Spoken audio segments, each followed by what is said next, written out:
Olá pessoal, sejam todos bem-vindos ao meu canal.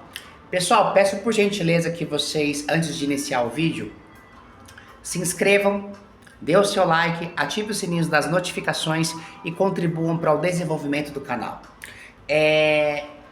Pessoal, peço também por gentileza que vocês assistam esse vídeo até o final, pois esse vídeo ele é um vídeo sobre psicanálise e ele aborda um tema muito importante, tá? E esse tema é em relação às pessoas que elas só conseguem criticar os outros, só conseguem enxergar o lado negativo dos outros, elas não conseguem fazer um elogio positivo, elas não conseguem identificar algo positivo. Porque muitas coisas que são feitas, como por exemplo, produção de vídeos aqui no YouTube, pode ter coisas que não te agradou, mas também vai ter alguma coisa que teve coerência para você, que foi positiva, que teve lógica para você. Em geral, as produções de vídeos aqui no YouTube têm aspectos positivos e negativos. Se a pessoa conseguir analisar com a mente mais aberta e com mais humanidade, ela vai conseguir enxergar aspectos positivos e negativos, aspectos que ressoam e que não ressoam com o vídeo. Então, pessoal, eu quero falar para vocês sobre o tema desse vídeo, que é dentro da psicanálise, que é a minha área de pós-graduação, tá? O que a psicanálise ela fala sobre pessoas que só sabem criticar e ver o lado negativo do que as outras pessoas fazem. Fica comigo até o final do vídeo e assista o vídeo para você entender melhor. Pessoal, é assim, a psicanálise ela interpreta, né, a tendência de uma pessoa só saber criticar constantemente e só sabe enxergar o lado negativo do que a outra pessoa diz ou faz. Mesmo que ela enxergue o lado positivo, ela não assume que tem algo positivo, ela só vai achar o negativo. O que a psicanálise fala sobre isso? De acordo com a psicanálise, pessoal, isso é um mecanismo de defesa inconsciente, ou seja, a pessoa que está criticando, que só está vendo o lado negativo, ela nem tem consciência que ela está fazendo isso. E na verdade isso está muito ligado, está frequentemente ligado a baixa autoestima, ou seja, são pessoas que têm deficiência de autoestima, são pessoas que têm deficiência de amor próprio e acaba projetando as inseguranças dela no que o outro está fazendo. E assim, críticos costumazes, ou seja, aqueles críticos que estão ali frequentemente criticando, eles se inscrevem em canais do YouTube, eles se inscrevem em redes sociais, seguem pessoas especificamente ou para fazer discurso de ódio ou para menosprezar o trabalho do outro. Ou seja, a pessoa faz isso constantemente com várias pessoas, não é com uma pessoa só. Ela não tem um alvo só, ela tem vários alvos. Porque ela criticando a outra parte e só achando coisas negativas, mesmo que ela ache algo positivo, mas ela não assuma que tem, é uma forma dela se sentir menos frustrada com ela mesma em virtude das inseguranças que ela já tem. E ela sabe que ela não pode fazer aquele trabalho, ou aquele vídeo, ou aquela produção de vídeo, ou aquele conteúdo. Então, ao invés dela tentar colocar energia para fazer algo igual, ou que seja tão criativo quanto, tão produtivo quanto, tenta fazer algo que engaje o público, que tem interesse do público, ela prefere ficar no anonimato e só ficar criticando, porque ela está na zona de conforto dela. Além dela se sentir menos frustrada com as inseguranças que ela já tem, e muitas vezes ela nem tem consciência disso, e quando ela tem consciência, ela prefere ficar na zona de conforto de criticar negativamente os outros do que tentar fazer a mesma coisa. Se você falar, por exemplo, para uma pessoa aqui no YouTube, uma pessoa insegura, o que você prefere fazer? É apontar falhas do que o outro faz? Só criticar os vídeos do outro? Ou você prefere montar um canal no YouTube e se expor e deixar o seu conteúdo a julgamento público? Ela vai preferir a primeira opção, porque ela se sente mais confortável. Ela prefere ficar nos bastidores criticando, para ela se sentir menos pior com as inseguranças dela, do que propriamente ir lá e tentar fazer igual, ou fazer melhor, ou até fazer um conteúdo tão relevante quanto. Ou seja, ela está pendendo pro negativo e, consequentemente, ela não evolui como ser humano. Porque ela não está aprendendo algo novo, ela só está criando aquele hábito repetitivo, aquele padrão que muitas vezes é até uma coisa da infância, que ela herdou, e que ela carrega a vida inteira. Ou seja, ela fica a vida inteira criticando achando só os pontos negativos do que as outras pessoas fazem, mesmo tendo pontos positivos, ela enxergando ou não os pontos positivos, ela não vai reconhecer, ela só vai pautar no negativo.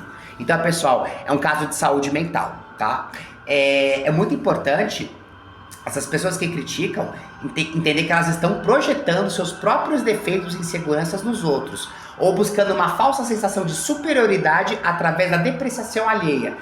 Isso segundo sites de psicologia e de psicanálise.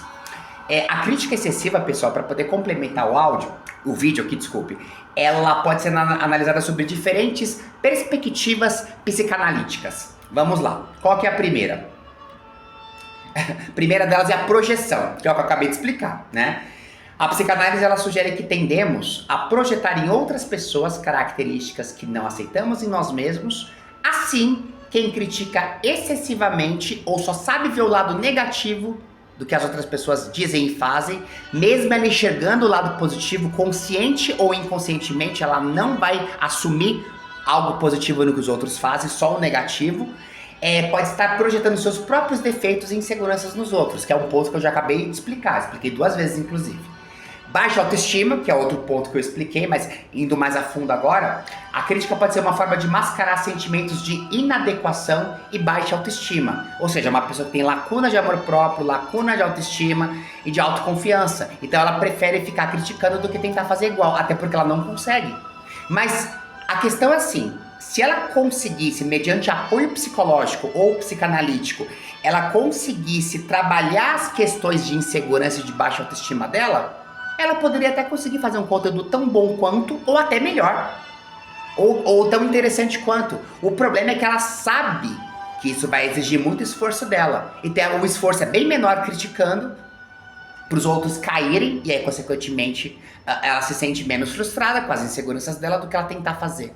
Então ela sabe que o caminho de tentar fazer é muito mais difícil do que o caminho de tentar criticar, porque ela permanece na zona de conforto. A parte complicada para essa pessoa que critica constantemente é que ela tem uma sensação, ela mascara sentimentos de inadequação, de baixa autoestima. Ao diminuir os outros, a pessoa busca uma falsa sensação de superioridade, como apontam esses profissionais de saúde mental, esses especialistas, né, psicólogos e psicanalistas. Um outro ponto também, pessoal, mecanismos de defesa. A crítica pode ser um mecanismo de defesa para evitar lidar com as suas próprias emoções e inseguranças. Ao focar nos defeitos alheios, a pessoa evita ter que olhar para si mesma, ou seja, ela está deixando de olhar para si mesma e trabalhar esses defeitos, consciente ou inconscientemente. Eu falo consciente ou inconscientemente por quê? Porque tem muitas pessoas críticas que sabem das inseguranças dela, mas não querem admitir, então é melhor derrubar os outros. Mas tem as outras que não têm consciência disso, que é um caso um pouco mais crítico, porque se ela não tem consciência, ela teria que fazer terapia para ter essa consciência, para tirar do inconsciente, levar para o consciente e conseguir trabalhar essas inseguranças e transformar em dons, habilidades, para poder fazer diferença positiva na vida dos outros. Só que esse é um caminho que vai exigir muito esforço da parte dessa pessoa. Então ela sabe que é mais fácil criticar do que fazer. Outro ponto importante, necessidade de controle. Em alguns casos, né, a crítica pode ser uma forma de tentar controlar o ambiente e as pessoas ao redor, especialmente se a pessoa tiver dificuldade em lidar com a falta de controle. Expressão de frustração é outro ponto. A crítica também, pessoal, pode ser uma forma de expressar frustrações e insatisfações com a própria vida, transferindo essa negatividade para os outros. Pessoal, isso é muito clássico, a pessoa está frustrada com a própria vida, nada na vida dela tá bom, então o que ela vai fazer? Ela vai ficar o dia inteiro criticando os outros, seja fisicamente ou publicamente pela internet. Ela acaba se tornando uma pessoa infeliz, frustrada com a própria vida, com as escolhas que fez, com os resultados da vida dela, e ela não procura sair disso, porque ela sabe que vai dar mais trabalho. Então, para ela se sentir menos pior, ela vai alfinetar os outros. Só que muitas vezes, essas alfinetadas podem, digamos que, ferir algumas regras, né, que não podem ser feridas. Por exemplo, a pessoa tem o direito de na internet criticar o trabalho do outro, mesmo se ela não achar um ponto positivo, né? Às vezes a crítica dela pode ser um ponto a melhorar para a pessoa que está produzindo o vídeo, por exemplo, aqui no YouTube, como pode ser uma crítica que não tem noção nenhuma, mas a pessoa tem o direito de fazer. O que ela não pode é desrespeitar o canal do outro, porque ela pode estar suscetível a punições previstas em lei, né? Inclusive é uma regra que o Espaço Cosmopolita aqui segue. Eu produzo os vídeos, estou muito aberto a pessoas que podem vir aqui falar aspectos positivos e negativos do vídeo, mas se passar dos limites do respeito, haverá sanções previstas em lei. Pessoal, desculpa o barulho aqui, é que meu vizinho tá fazendo uma reforma, então teve um pouco de barulho de furadeira, então peço desculpas aqui pela interferência, tá? E, como eu tava dizendo, pode haver punições previstas em lei, ok? Se a pessoa passar dos limites da crítica e ir pro desrespeito. Então, é muito importante as pessoas tomarem esse cuidado para não passarem dos limites em relação ao que elas têm a criticar. Um ponto importante, pessoal, em resumo, a psicanálise vê a crítica constante de só ver o lado negativo das coisas como um comportamento complexo, frequentemente ligado a questões internas de autoestima, projeção e mecanismos de defesas inconscientes, ok? Pessoal, esse foi mais um vídeo aqui do Espaço Cosmopolita. Eu vou acabar interrompendo aqui por conta do barulho da furadeira do vizinho, o que na verdade pode também ser algo que pode favorecer críticas a esse vídeo. Tomem a liberdade de dizer o que vocês pensam. Só que assim, pessoal, tenham bom senso e não passem da crítica para o respeito. E quem gostar do vídeo, por favor, faça um comentário positivo para ajudar o canal. E para ambos, escreva nos comentários desse vídeo: eu mereço todas as bênçãos concedidas pela espiritualidade na minha vida. Eu mereço todas as bênçãos concedidas pela espiritualidade na minha vida. Que a espiritualidade abençoe a todos vocês enormemente. Gratidão.